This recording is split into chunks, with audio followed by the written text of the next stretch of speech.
In the forgotten corners of our world, there are whispers, legends of places that defy science and reason. For centuries, sailors spoke of a phantom island, hidden by a perpetual mist, an island that seemed to breathe. They called it Athelgard, the breathing land, a place where life itself had taken a different path. Most dismissed it as myth, but a recently discovered satellite anomaly showed a permanent biothermal reading.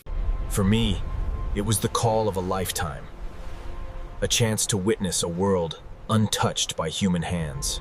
My job was to document the expedition and to make sure his curiosity didn't get us all killed. After weeks at sea, we saw it, just as the legends described, a wall of mist. All our instruments went haywire. Compasses spun uselessly. GPS went dead. We were completely blind. Inside the mist, the world disappeared. There was only silence and the feeling. Then, just as suddenly as it began, it ended. The island was a biological impossibility, a lost world, thriving in isolation for millions of years. We established a base camp on the beach of a calm, crystal-clear lagoon. Every inch of this place felt alive. The flora was the first miracle. Plants that were bioluminescent, communicating with light. At night, the entire island transformed. It was like walking through a forest of stars. Every day brought a discovery that would rewrite textbooks. We were like children in the universe's secret garden. Its shell wasn't just beautiful. It seemed to absorb and refract sunlight, creating a dazzling display. A living jewel. We discovered species that defied every known law of evolution, like the lumen wings, insects whose wings painted light in the air. We followed a stream inland and found what the old maps called the River of Whispers. The water itself seemed to sing. It was the purest sound I had ever heard. High above, in the floating mountains the legend spoke of, lived the sky gliders. This island wasn't just a place of unique species. It was a place that defied physics itself. For 2 weeks, Athelgard felt like a dream. A perfect, tranquil world. But a part of me felt uneasy. My instincts were screaming at me. Paradise is never this unguarded. Lena called me over. The footprint was astounding. It belonged to a predator, and a massive one at that.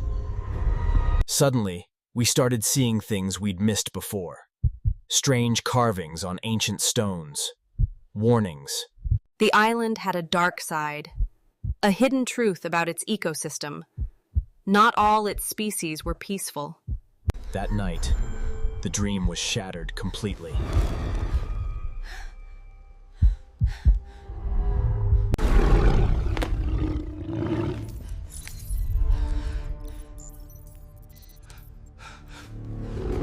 The forest of stars we had admired was no longer a place of wonder.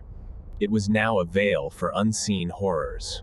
And then we saw them, at the edge of the jungle, just beyond the light of our camp. Watching, waiting.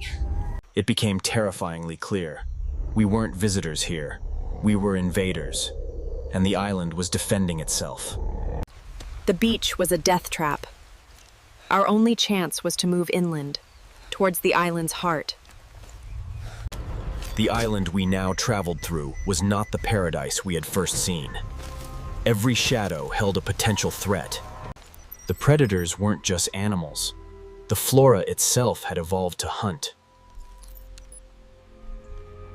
They were called snap vines.